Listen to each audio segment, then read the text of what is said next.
Hello Patreon supporters, this is a flight from the trip to BC where we did the survival shakedown with the BC General Aviation Association. I've already shared the raw flight with Brad, but this flight was in a Comanche, flying with Ryan, who I previously flew with in his Bearhawk, but that's currently out of commission because he's getting a new engine. But if you haven't seen those episodes, check them out. Meantime, join us on board this Comanche while we talk about why we're doing the survival shakedown course and other things that pilots who fly regularly around the mountains need to think about. Papa Whiskey Tango is ready. Left up. And circuit off at 26. Right up. Papa Whiskey Tango, roger. Clear for takeoff, runway 26 right. Papa Whiskey Tango. Takeoff departure briefing. PV bar straight out off 26 right. We'll rotate at 85 miles an hour. Right turn out northbound and climb reference the Class C. Not above 2,500 initially, then 4,500, and then out over the lake. Get up to 8,000. Squelch. There we go. Out over the lake up to 8,500. Event of a engine failure prior to takeoff or on the runway there, we'll idle power, max brakes. And after takeoff, before 400 feet, we'll just land straight ahead above 800. I'll go gentle turns above 1,000. We'll turn back for the airport. Best glide's 90 miles an hour. Altimeter set, landing lights are on. Altimeter set, fuel pump is on. Tank is on the fullest to main, was the right.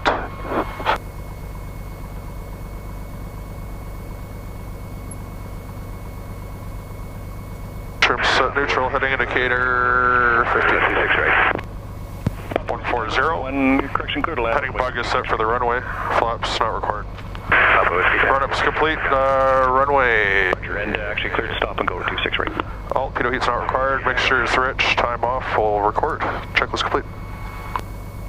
Keep ground, good morning, Cessna 152 Golf Romeo Charlie Delta on IP1. Request active runway departure to Seychelles. Follow the left-hand route with information Bravo solo flight. That's a Golf Romeo Charlie Delta, pick ground, runway 26 left, altimeter 3041, taxi Alpha, squawk 0065, contact tower holding short. Runway 26 left, active Alpha 0075, Comanche Charlie Delta. That's 0065. 0065, Comanche Charlie Delta. Great questions. Julie, surveillance service terminated, you're cleared on today. Good day, Yankee, Julie. Pick ground, Sir Golf Bravo, Delta short 26 right. Sir Golf Bravo, hold short, helicopter turning final. Holding short, Sir Golf Bravo.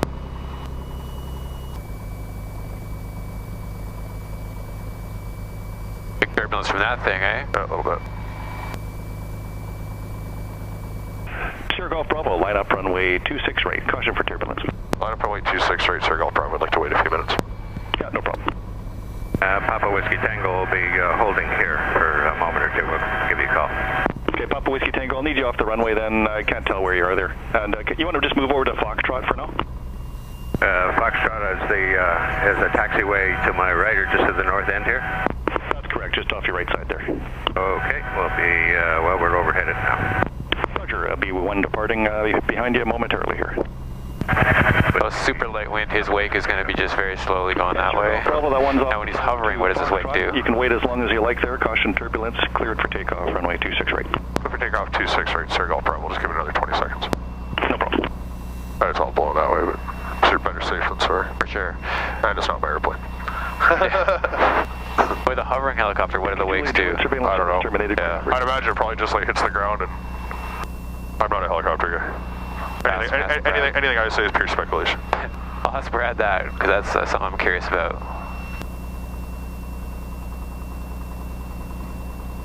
Alright, let's go before he does. Sir Golf Bravo is on the roll, 26 right. Sir Golf Bravo, roger. There we go. Power set, airspeed's alive, engine gauges are green. 80. Rotate.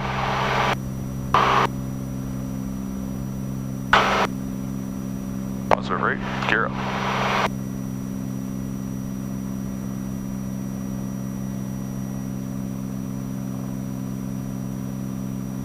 Gears up.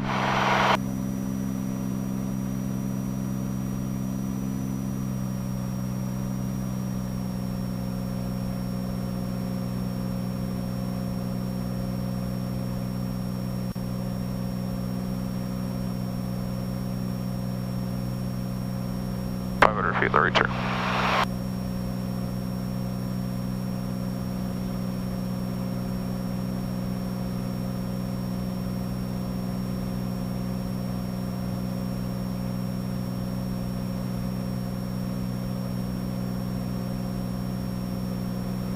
As soon as we're clear of the zone, we can just start kind of talking? Yeah, just yep. About a minute and a half here. Yep. Tower, Cessna 152, Golf Oscar number Quebec, over Port Moody, 2,000 feet, inbound for phone stop with information problem. It's the Golf Oscar November Quebec, Big Tower Squawk Cadet, runway 26 left, altimeter 3041, clear to our right downwind. Right downwind, runway 26 left, Oscar number Quebec.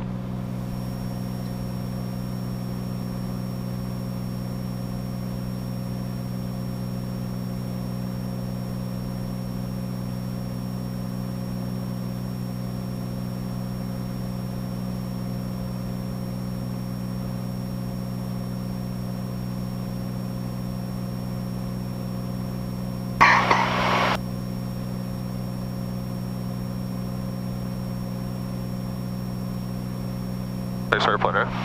Oh yeah, it's really smooth. That prop helps.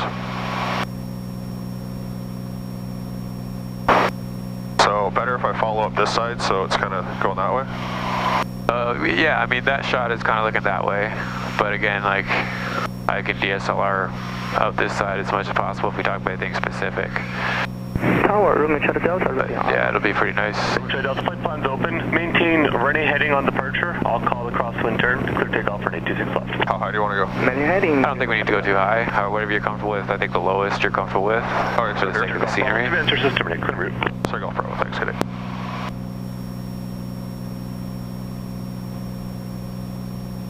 Just get her all studied up here.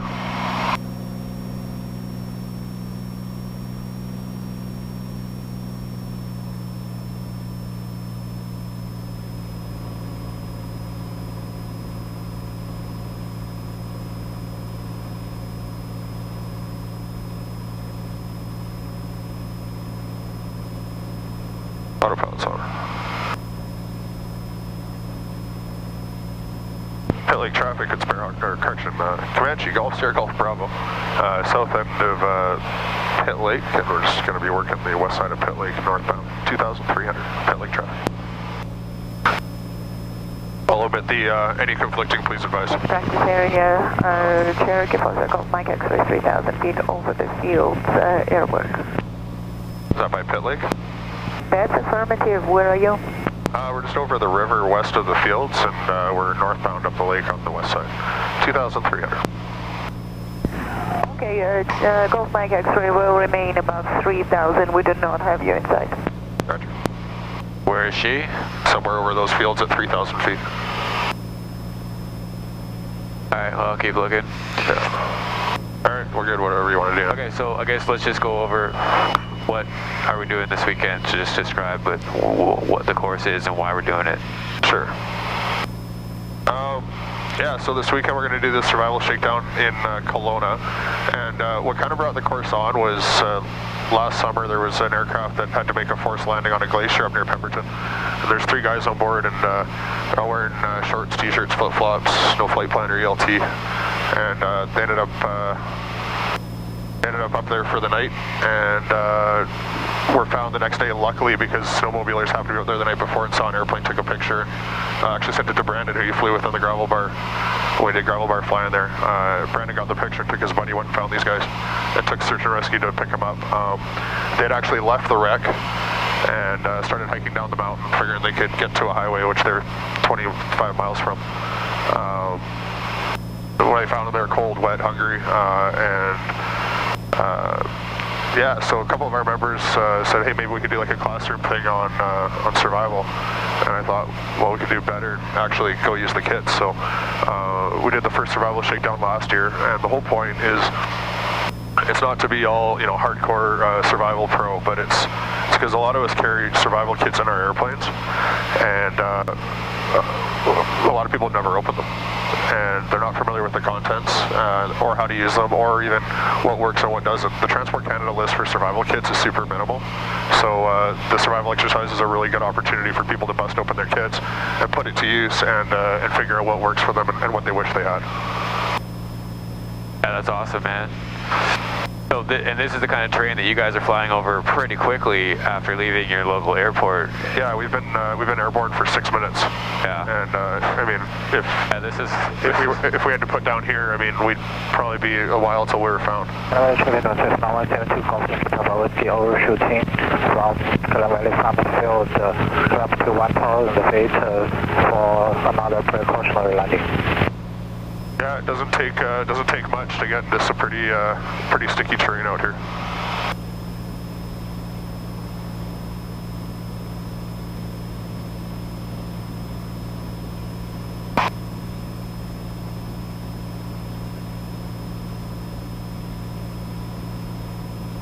Throw on the hazard advisor.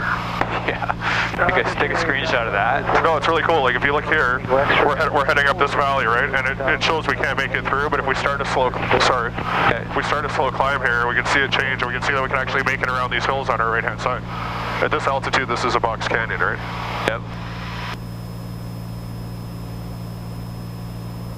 Sorry, let me know if that's in your way. No, you're good.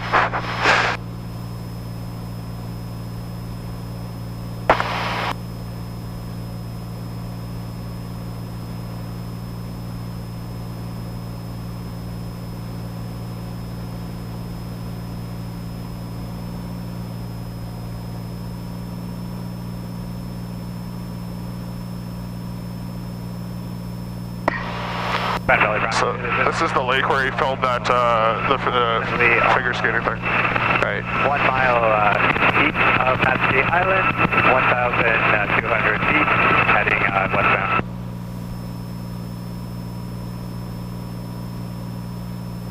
Gonna screenshot this. Oh, I can't reach it. Never mind. If you do it, yeah, I got the controls. If you just hold it level. Oops. Thanks. That's Widgeon Lake there. Right. That's Brad stomping ground. Yeah. We got here a little quicker than he does.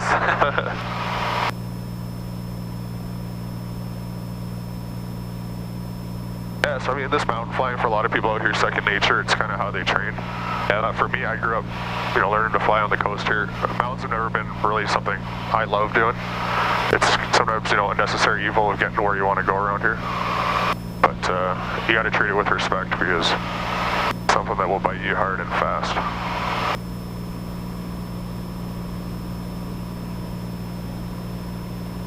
And we know the wind is light today, which is why we're confident being this close to the terrain. Yeah, my general rule of thumb in the mountains is 20 knots, I won't even touch it. Even if we had like 15 knot winds here, like this would be pretty choppy. Yeah, but it's a nice day, big high sitting over the province. So I expect a few bumps as we come around the corner here. So wind's funnel. Yep.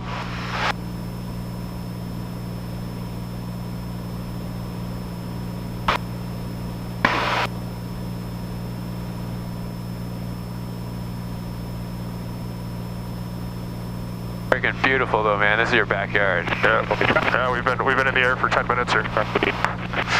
Bonkers.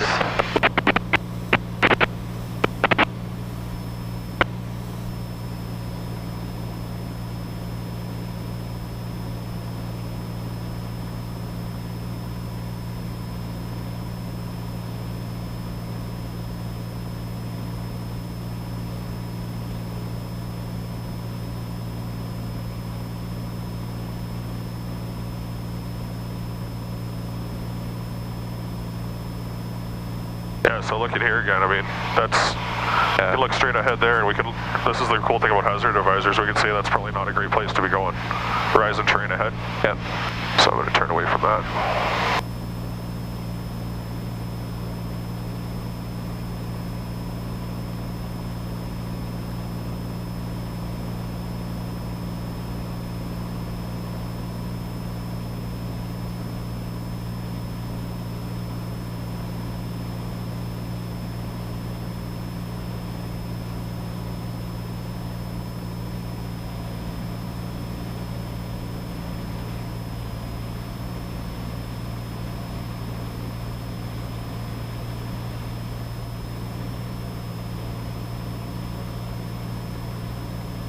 And obviously you want to be really familiar with the weather out here because the conditions can change pretty quickly.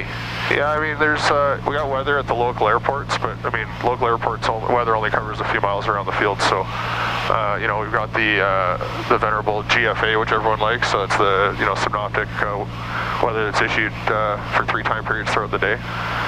So that's a good starting point. Learning how to read satellite imagery is kind of nice. But you know, if all else fails, call the flight service station. Those guys are pros at local terrain and weather phenomenon and trends, and they can usually give you a pretty good idea. And you know, all else fails, sometimes you just got to go out and have a look. But you can't go out and have a look, you know, without an option. Yeah, hard set to get where you want to go. You got to be ready to say, you know, I don't like it, turn around. Yeah. Because you know, every valley you turn up here, it's different. Every valley, especially as you go across the province here, has its own little weather systems and microclimates and yeah, just really, I guess flexibility is the name of the game. And that could also be a reason why you could be stuck if you landed out somewhere that all of a sudden conditions could change. Is, you know, even if search and rescue knows where you are, they might not be able to get you for a day. Sure, absolutely. I mean, there's hundreds of airstrips around the province.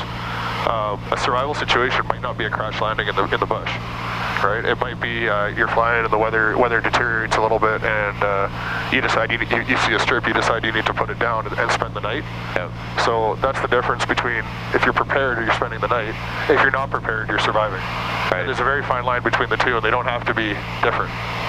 You know, so that's why we do these exercises for pilots around here, because we want to take it from surviving to comfortably spending the night. And if for no other reason, you know, as the pilot in command, you're responsible for your airplane, to give you some knowledge to care for your passengers. Right. Because you're also responsible for their well-being, right? Yep. So it's great that way. That's killer, man. Like, we have everything I could possibly need right there. I know we got it. So is there anything else you think you want to say that you don't? No, I'm good, man. You want it back? Yeah, we talked about what we're doing, why we're doing it, where we're doing it. You want any like kind of cool flying shots that you want? Honestly, Anything you want. Tell me what you want. It's all been cool. We got it. Actually, I wasn't planning to go up that valley, but it worked out well. Yeah, so Ottawa, yeah, this looks nice. Look beautiful, man. Oh yeah, that's killer. We nailed it, and that'll easily fit together with what we're doing. So even if I don't fly with Brad, that's got it. Well, I'm glad this worked. Totally, man. Appreciate you making that happen. Works. Let's go play over here for a minute. Yeah. And just giving context, you know, in the air really makes it. I'm going to put us down just in between these two hills here. And so you just get I did that on purpose to get some cool terrain shot, right? Yeah. Nothing else.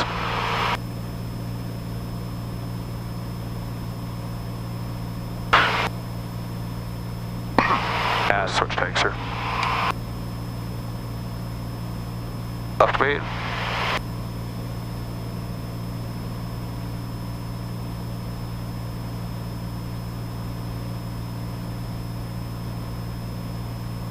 The workers are right now like 40% power. Not even, we're indicating. Okay, traffic, this is Cherokee. We're doing 130 knots. Mike X-ray just on the south side of the... Oh, here, let me... Anyone else here? Golf Mike X-ray, it's Sir Golf Bravo. We're on the east side of the lake, just on the east side of the hills, southbound. Okay, you guys going to be staying out southbound? Yeah, we'll be 2,500 and below out here, just heading south back down towards Fort Langley and then into Pitt. Okay, we'll stay about 3,000 and over the east, towards the east side of the lake for Golf Mike X-ray. Roger. There you go. How's that for you? That's great. So it's not all snow-capped mountains, right? A lot of, we call it cumulogranite, so that's the rock and trees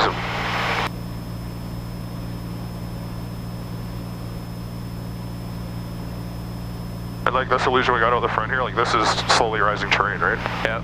I'm level at 2,000 feet here, and that's slowly rising in front of us. Yeah. That could get you. So it's like a subtle box canyon. Yeah, I mean, this is the kind of stuff that creeps up on you. I mean, this little stretch here is only 3-4 miles, but imagine if it crept up like this over the course of 15-20 miles slowly, and you have a fixed ceiling. Ceiling dropping on you, yeah. Right, so this happens often just east of here in like the Coquihalla area. You follow the highway, and the highway eventually meets the clouds. And then, you know, imagine there was the ceiling right here. What are our options to turn around here? Right. Right, I can't turn left, I can't turn right. mean, there's this little knoll here. I could probably crank it around that. Let's just do this for fun. I'm gonna slow it up. That's the gear warning. Yeah. I'll just pretend like we got stuck here and the weather came down, and I gotta make a little turn there around that knoll. I got the power to get out of it if I need to. So I'm gonna hold 2,000, slow down, put in a little bit of flap.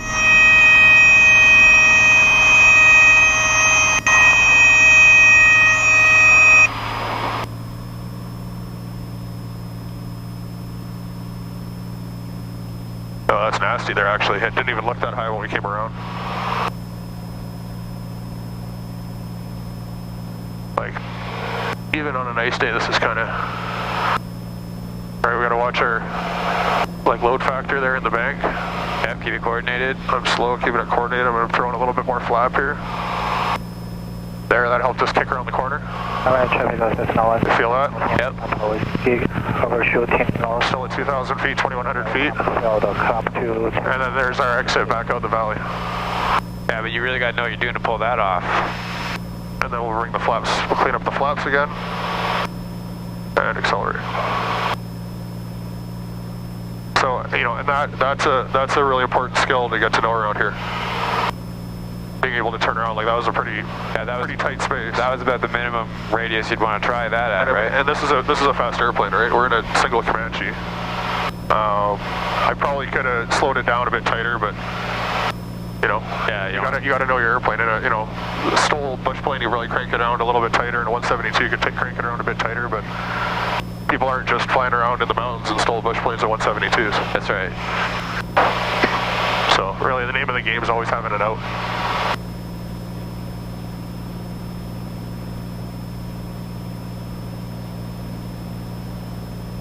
Hit traffic, it's Comanche Sierra Golf Bravo, east side of the lake, northbound now, 2100. We're just going to come west of the hills, back over the lake towards Pit Meadows, and it'll be 2,000 and below.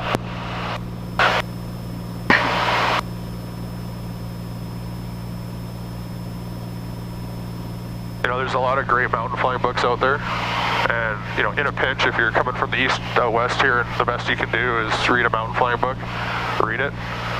But there really is no replacement for hands-on trying it and getting proper instruction, and not just going to any flight school and finding any instructor and you know asking about flying in the mountains. Like find somebody who's done it before. You know, kind of like I said before, it's not my expertise or you know ultimate comfort zone. There's people that are way more comfortable than I. Yep. But you got to learn the tools to keep yourself safe out here when this is your backyard.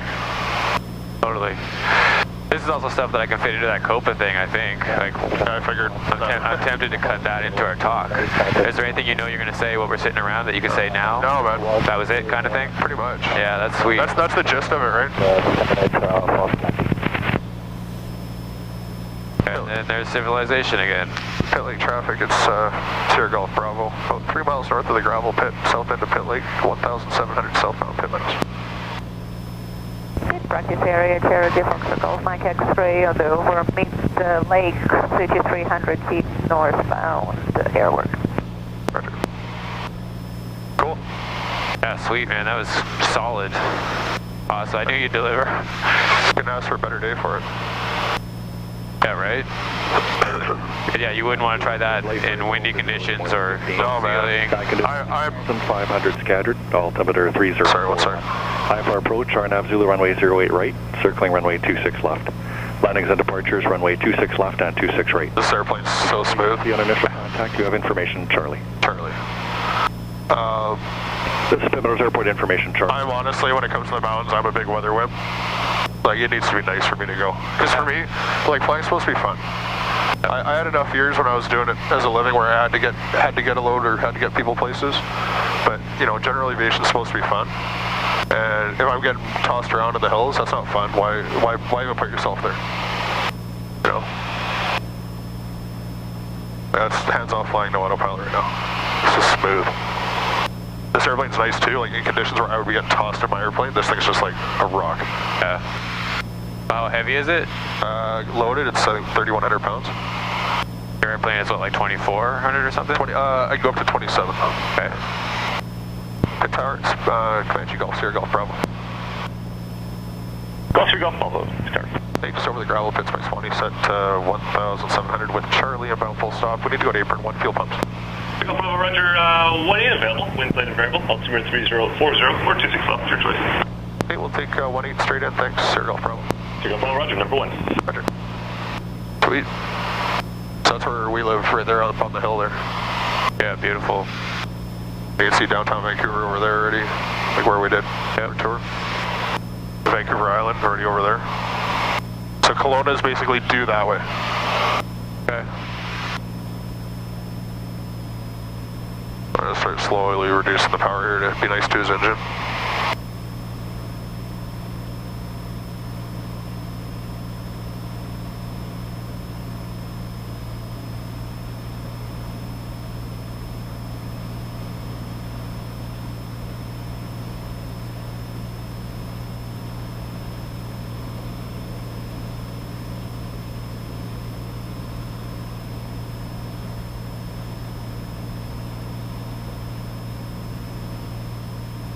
Yeah, you know what? I wish there was one airplane that would do everything awesome. Like, you know, Brennan was saying that 180 does everything pretty well.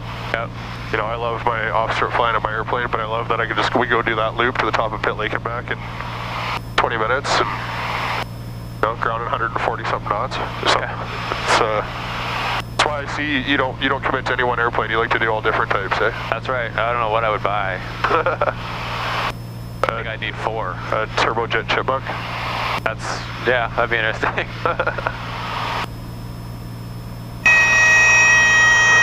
Gear warning check. Yep. Slippery little thing. This is Cessna 150 Golf Whiskey Juliet Charlie 2000. Fuel pumps on. Inbound for a full stop on the We're on the mains.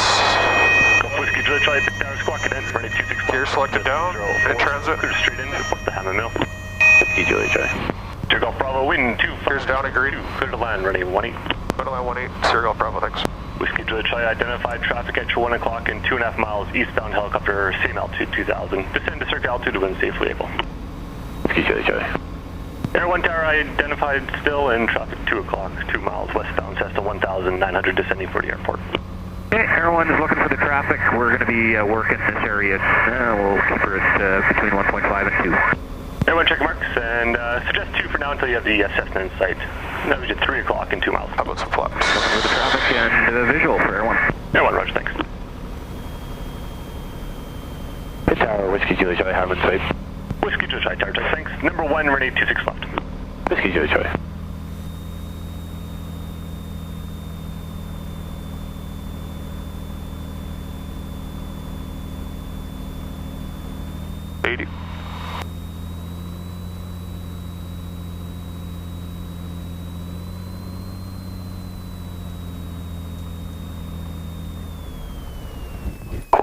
Hello.